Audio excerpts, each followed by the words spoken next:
naturaleza pecaminosa es ese aspecto en el hombre que lo hace ser rebelde contra Dios. Cuando hablamos de la naturaleza de pecado, nos referimos al hecho de que tenemos una inclinación natural a pecar, teniendo la opción de hacer la voluntad de Dios o la nuestra. Vamos a elegir naturalmente hacer lo nuestro. La prueba de la naturaleza de pecado abunda. Nadie tiene que enseñar a un niño a mentir o a ser egoísta. Más bien, hacemos todo lo posible para enseñarle a decir la verdad y a poner a los demás en primer lugar. La conducta pecaminosa viene de manera natural. Las noticias están llenas de ejemplos trágicos de cómo la humanidad actúa de manera equivocada. Donde quiere que se encuentren las personas, siempre van a haber problemas. Charles Spurgeon dijo: a medida que la sal da sabor hasta la última gota en el Atlántico, también el pecado lo hace, afectando a todos los átomos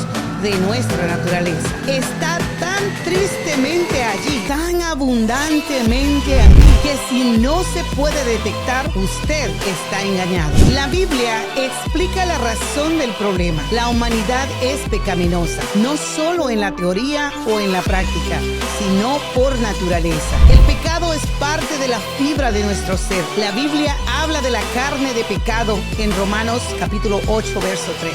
Es nuestra naturaleza terrenal que produce la lista de pecados en Colosenses capítulo 3, verso 5. Y Romanos capítulo 6, verso 6 habla del cuerpo gobernado por el pecado. La existencia de carne y hueso que llevamos en esta tierra es moldeada por nuestra naturaleza pecaminosa y corrupta. La naturaleza de pecado es universal en la humanidad. Todos nosotros tenemos una naturaleza pecaminosa y afecta a cada parte de nuestro ser. Esta es la doctrina de la depravación total y es bíblica. Todos nosotros nos hemos descarriado, dice Isaías capítulo 53, verso 6. Pablo reconoce eso: mas yo soy carnal, vendido al pecado.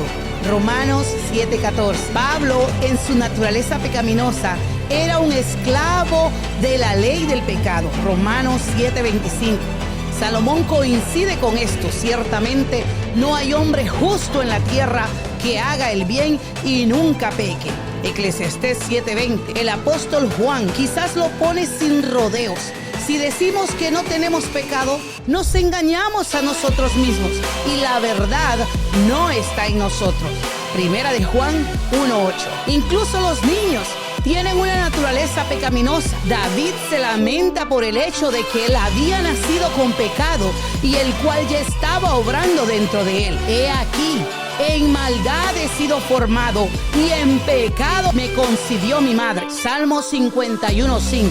En otro lugar, David afirma: se apartaron los impíos desde la matriz, se descarriaron, hablando mentira desde que nacieron. Salmos capítulo 58:3. ¿De dónde vino la naturaleza de pecado? La Biblia dice que Dios creó al hombre bueno y sin naturaleza pecaminosa. Y creó Dios al hombre a su imagen. A imagen de Dios lo creó. Varón y hembra los creó. Génesis capítulo 1, verso 27. Sin embargo, Génesis 3 registra la desobediencia de Adán y de Eva. Por esa sola acción, el pecado entró en la naturaleza de ellos. Inmediatamente fueron afectados con una clase de vergüenza e incapacidad y se escondieron de la presencia de Dios. Génesis capítulo 3, verso 8. Cuando tuvieron hijos, la imagen y semejanza de Adán fue traspasada a su descendencia en Génesis 5:3. La naturaleza de pecado pronto se manifestó en la genealogía. Caín, el primer hijo de Adán y Eva, se convirtió en el primer asesino. Génesis 4:8. De generación en generación, la naturaleza de pecado se pasó a toda la humanidad. Por tanto, como el pecado entró en el mundo por un hombre y por el pecado la muerte, así la muerte pasó a todos los hombres, por cuanto todos pecaron.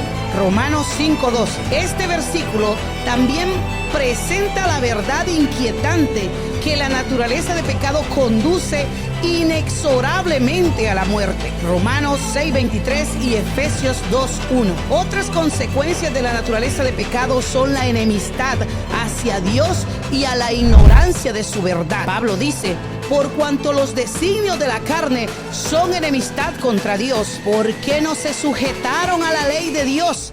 Ni tampoco pueden. Y a los que viven según la carne no pueden agradar a Dios. Romanos 8, 7 al 8. Además, el hombre natural no percibe las cosas que son del Espíritu de Dios, porque para él son locura y no las puede entender, porque se han de discernir espiritualmente. 1 Corintios 2:14. Solo hay una persona en la historia del mundo que no tuvo una naturaleza de pecado: Jesucristo. Su nacimiento virginal le permitió entrar en nuestro mundo mientras pasaba por alto la maldición transmitida de Adán. Jesús vivió una vida sin pecado de absoluta perfección. Él era el santo y justo, Hechos 3:14, que no conoció pecado, 2 Corintios 5:21. Esto permitió que Jesús fuera sacrificado en la cruz como nuestro perfecto sustituto, un cordero sin mancha y sin contaminación. 1 Pedro 1:19. Juan Calvino lo pone en perspectiva. Ciertamente, Cristo es mucho más poderoso para salvar de lo que fue Adán para destruir. Es a través de Cristo que nacemos de nuevo. Lo que es nacido de la carne, carne es. Y lo que es nacido del Espíritu, Espíritu es. Juan 3:6. Cuando nacemos de Adán, heredamos su naturaleza de pecado. Pero cuando nacemos de nuevo en Cristo, heredamos una nueva naturaleza. De modo que si alguno está en Cristo, nueva criatura es. Las cosas viejas pasaron. He aquí todas son hechas nuevas. 2 Corintios 5:17. No perdemos nuestra naturaleza de pecado cuando recibimos a Cristo. La Biblia dice que el pecado permanece en nosotros y que una lucha con esa vieja naturaleza continuará mientras estemos en este mundo. Pablo lamentó su propia lucha personal en Romanos 7:15 al 25. Pero tenemos la ayuda divina en la batalla. El Espíritu de Dios hace morada en cada creyente y nos da el poder que necesitamos para vencer la influencia de la naturaleza pecaminosa en nosotros. Todo aquel que es nacido de Dios no practica el pecado, porque la simiente de Dios permanece en él y no puede pecar, porque es nacido de Dios. 1 Juan 3:9. El plan final de Dios para nosotros es la santificación total cuando veamos a Cristo.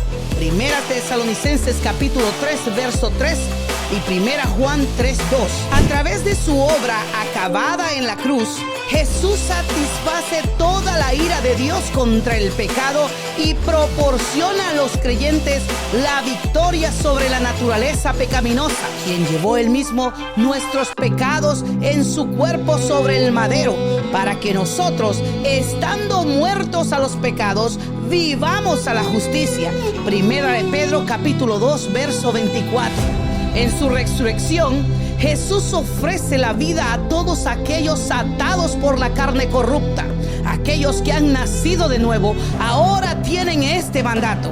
Así también vosotros, consideraos muertos al pecado, pero vivos para Dios en Cristo Jesús, Señor nuestro. Romanos capítulo 6, verso 11.